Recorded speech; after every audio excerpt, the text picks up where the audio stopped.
اعلیٰ حضرت رحمۃ اللہ علیہ عشق مصطفیٰ کا ایک مجموعہ ہے، حضور علیہ السلام کی محبت کا ایک مجموعہ کہہ لیجئے کہ حضور علیہ السلام سے محبت جو جس طرح کرنی چاہیے نا ایک امتی کو، وہ اسی طرح حضور سے محبت کر گئے۔ اللہ اکبر۔ اعلیٰ حضرت فاضل بریلوی رحمۃ اللہ علیہ کے والد محترم کا انتقال ہو گیا، اور آپ جگتی پشتی پیسے والے امیر لوگ تھے، جائیداد جتنی بھی تھی آپ نے والدہ کے نام کر دی، اور سارے فیصلوں کا اختیار بھی ماں کو دیا۔ اب جو فیصلہ ماں کرتی تھی وہی سب کو تسلیم ہوتا تھا، دینی گھرانہ تھا، کوئی چونچا کرنے کی نوبت ہی نہیں آتی تھی۔ اب کیا ہوا صاحب، سال میں ایک دفعہ حج ہوتا ہے، والدہ نے کہا چلو احمد رضا آپ حج پر چلے جائیں۔ امام احمد رضا حج پر تشریف لے گئے، حج سے واپس آئے۔ چونکہ فیصلے ماں کرتی تھیں، والدہ محترمہ کرتی تھیں، سارے اختیارات والدہ کے پاس تھے۔ اب جب ایک دفعہ دیکھ کر آ گئے تو دل میں تڑپ اور بڑھ گئی اور مچلنے لگے۔ زوجہ محترمہ کہتی تھی کہ حج کا موسم آ رہا ہے، اللہ نے اختیار بھی دیا ہے، پیسے سے بھی نوازا ہے، آپ پھر سے جا سکتے ہیں۔ فرمایا نہیں، جس کے لیے ماں اجازت دے گی وہی حج پر جائے گا۔ اللہ اکبر۔ اگلا سال آیا، حج کا موسم آیا تو حضرت آپ کے جو چھوٹے بھائی تھے حسن رضا خان، ان کا قرآن نکلا اور والدہ محترمہ نے فرمایا کہ حسن رضا اس سال حج پر جائیں گے۔ اب جناب والا دن آ گیا روانہ کرنے کا۔ امام احمد رضا خان رحمۃ اللہ علیہ کو والدہ نے کہا بیٹے جاؤ حسن کو روانہ کر کے آؤ، چھوڑ کر آؤ، رخصت کر کے آؤ۔ اللہ اکبر۔ اب جب اس مقام پر پہنچے جہاں سارے حاجی موجود ہیں اور قافلہ روانہ ہونے والا ہے، اب جب بیڑے میں بیٹھے ہیں نا تو لوگ بتاتے ہیں کہ امام احمد رضا خود اتنا رو رہے ہیں جتنا مدینے جانے والا بھی نہیں روتا۔ اللہ اکبر۔ اور آپ کے اس رونے کی کیفیت میں آپ ہر ایک سے کان میں یہ کہتے ہیں جا کر حضور کو احمد رضا کا سلام دینا۔ اللہ اکبر۔ اتنا شدت کے ساتھ روتے ہیں کہ لوگ سواری سے اتر گئے اور کہتے ہیں احمد رضا اب ہم آپ کے بغیر نہیں جائیں گے۔ اللہ اکبر۔ امام احمد رضا رحمۃ اللہ علیہ فرماتے ہیں تم میرے بغیر نہیں جا سکتے لیکن میں ماں کی اجازت کے بغیر نہیں جا سکتا۔ اللہ اکبر۔ کہا ٹھیک ہے ہم انتظار کر رہے ہیں، آپ ماں سے اجازت لے کر آئیں۔ امام احمد رضا فاضل بریلی رحمۃ اللہ علیہ گھر تشریف لائے تو ماں دروازے کے قریب ہی کھڑی تھی، اور جب اندر آتے ہوئے دیکھا تو ماں کو ہاتھ باندھ کر سلام کیا تو ماں نے کہا بیٹے حسن رضا کو رخصت کر آئے ہو؟ تو امام احمد رضا کوئی جواب نہیں دیتے، آنکھوں سے آنسو جاری ہو جاتے ہیں۔ اللہ اکبر۔ امام احمد رضا فاضل بریلی رحمۃ اللہ علیہ کی والدہ محترمہ سمجھ جاتی ہیں، وہ کہتی ہیں بیٹا مجھے پتا تھا تیرا دل جو تڑپ رہا ہے نا، مجھے پتا تھا تو اس کو اکیلا چھوڑ کر نہیں آ سکتا، لے میں نے تیرا بھی سامان تیار کر رکھا ہے، تو بھی حج پر چلا جا۔ اللہ اکبر۔ اب آپ حج پر چلے گئے تو آپ کے ایک خلیفہ تھے ضیاء الدین مدنی رحمۃ اللہ علیہ، آپ ان کے ہاں مقیم ہوئے۔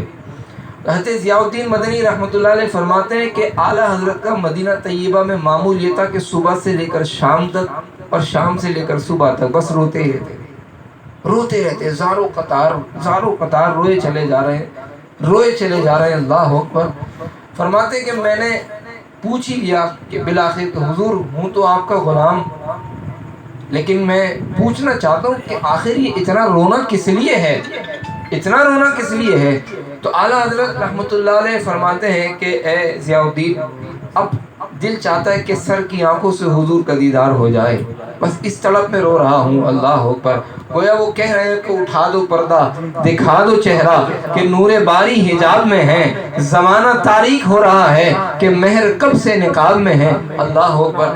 امام احمد رضا فاضل بریلی رحمۃ اللہ علیہ حضرت ضیاء الدین مدنی رحمۃ اللہ علیہ فرماتے ہیں کہ بس یہ تڑپ چل رہی ہے اور دن گزرتے جا رہے ہیں۔ ایک دن کہتے ہیں کہ تہجد کے وقت مجھے اٹھایا اور کہا کہ ضیاء الدین چلو حضور کے دربار میں چلتے ہیں، ایک نیا تازہ کلام لکھا ہے وہ حضور کو سنا کے آتے ہیں۔ اب جب حضور کی بارگاہ میں آئے کہتے ہیں گنبد کی طرف ہم کھڑے ہوئے اور پھر اعلیٰ حضرت رحمۃ اللہ علیہ دکھاتے ہیں دیکھو وہ یمن کا بادشاہ، وہ فلانے علاقے کا وزیر، وہ فلانے علاقے کا، کہتے ہیں دیکھ وہ سوئے لال ازار پھرتے ہیں، تیرے دن ہے بہار پھرتے ہیں، وہ سوئے لال ازار پھرتے ہیں، تیرے دن اے بہار پھرتے ہیں، اور اس گلی کا گدا ہوں میں جس میں مانگتے تاجدار پھرتے ہیں۔ ضیاء الدین مدنی کو دکھا رہے ہیں، دیکھو وہ فلانے ملک کا وزیر ہے، وہ فلانے ملک کا صدر ہے، اس گلی کا گدا ہوں میں جس میں مانگتے تاجدار پھرتے ہیں۔ ابھی یہ کلام سنا رہے ہیں اور آنکھوں سے آنسو جاری ہوتے ہیں۔ ضیاء الدین رحمۃ اللہ علیہ کو فرماتے ہیں کہ مجھے لگتا ہے ضیاء الدین یہاں اپنی بات نہیں بنے گی، اس لیے کہ لگتا ہے بات بہت بڑی کر دی ہے۔ کہاں یہ آنکھیں اور حضور کا دیدار مانگتے ہیں؟ ارے پہلے آنکھوں کا وضو بھی تو ہونا چاہیے۔ اور پھر کہنے لگے کہ کوئی کیوں پوچھے تیری بات رضا، کوئی کیوں پوچھے تیری بات رضا، ارے تجھ سے کتے ہزار پھرتے ہیں۔ ضیاء الدین مدنی رحمۃ اللہ علیہ فرماتے ہیں اس گنبد خضرا کی قسم میں نے اپنی آنکھوں سے دیکھا، جب اعلیٰ حضرت نے یہ فرمایا نا کہ تجھ سے کتے ہزار پھرتے ہیں، تو ہم نے جالیوں کا دروازہ کھلتے ہوئے دیکھا۔ کہتے ہیں میں نے اپنی آنکھوں سے دیکھا کہ امام احمد رضا حضور کے قدموں سے لپٹے ہوئے ہیں۔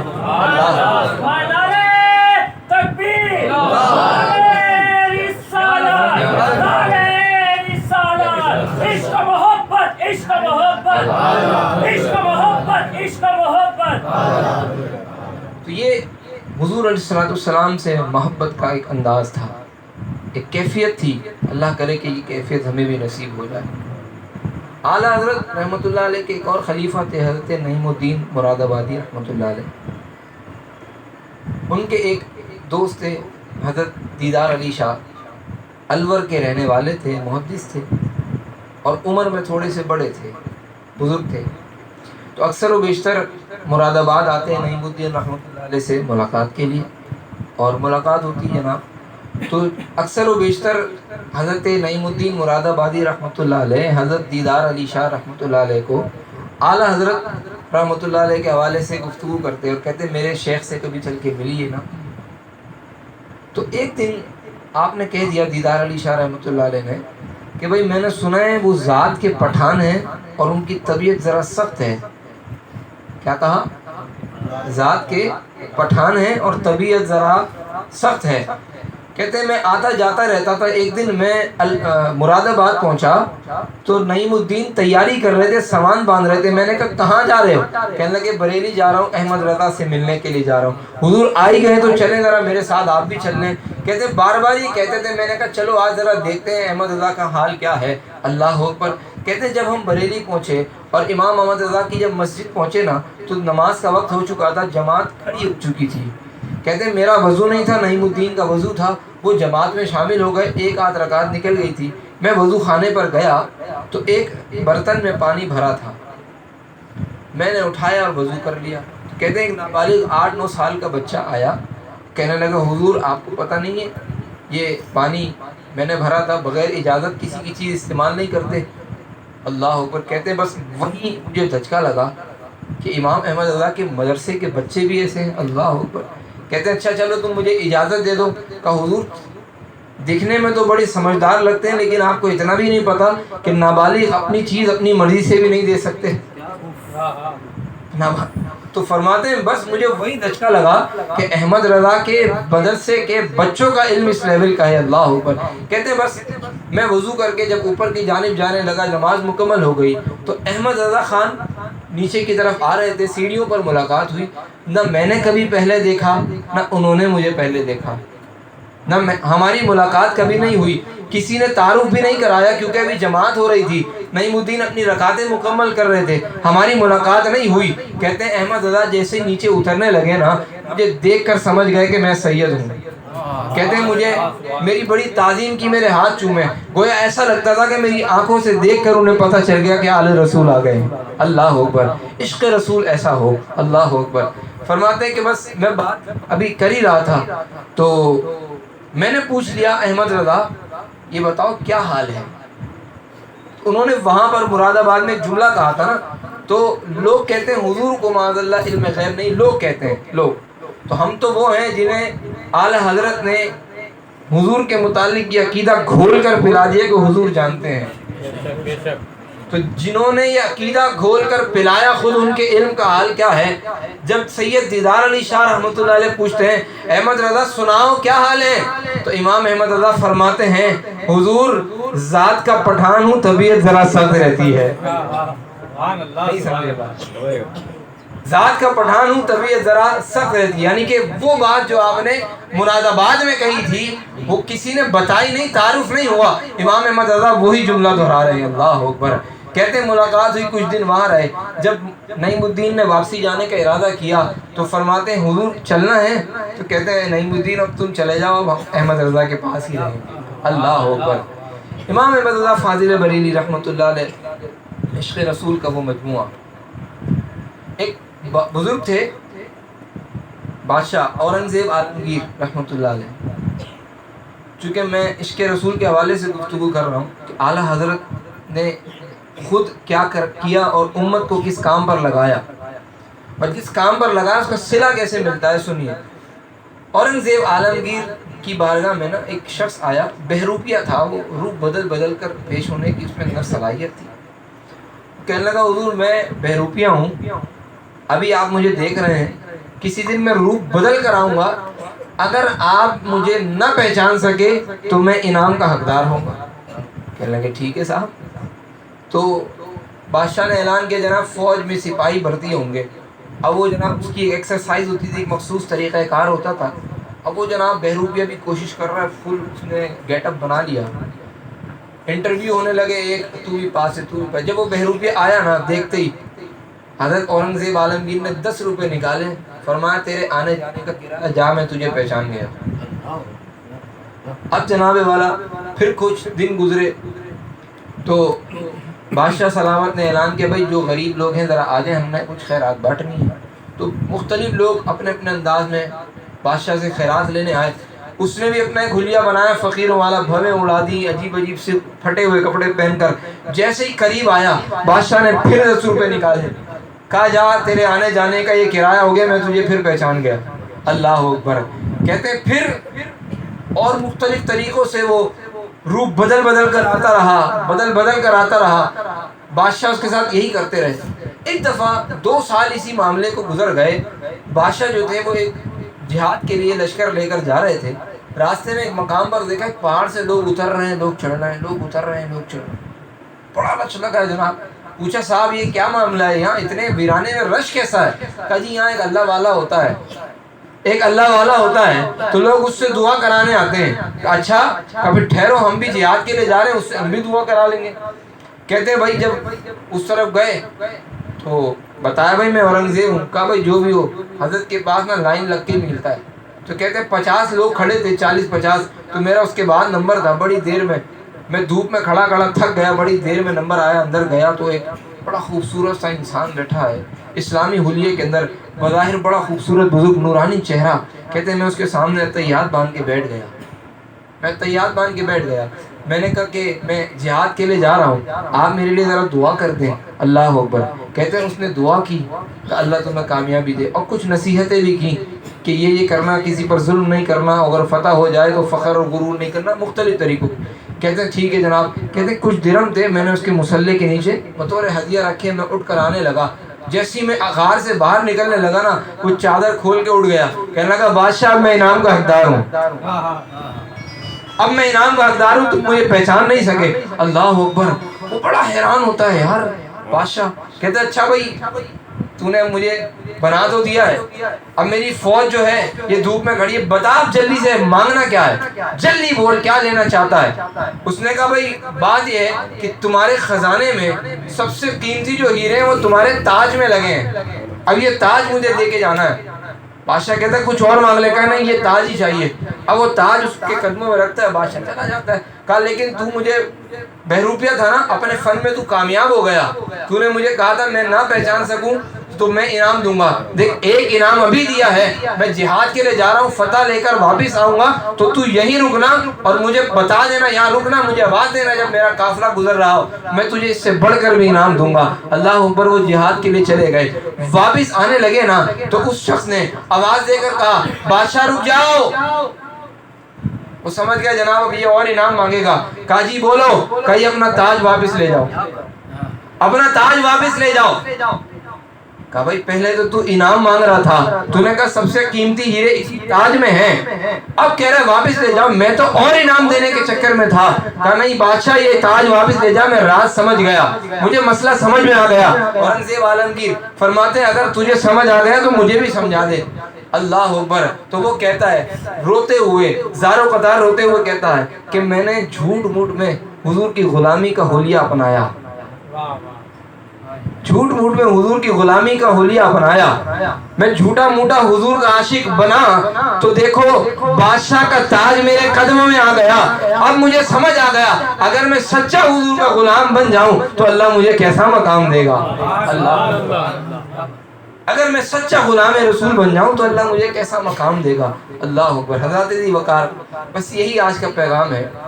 ابھی داتا صاحب کا عرس بھی گزشتہ دنوں گزرا، تو میں حضرت آگے تشریف لے آئے، میں داتا صاحب کی کتاب سے آپ کی نصائح پڑھ رہا تھا۔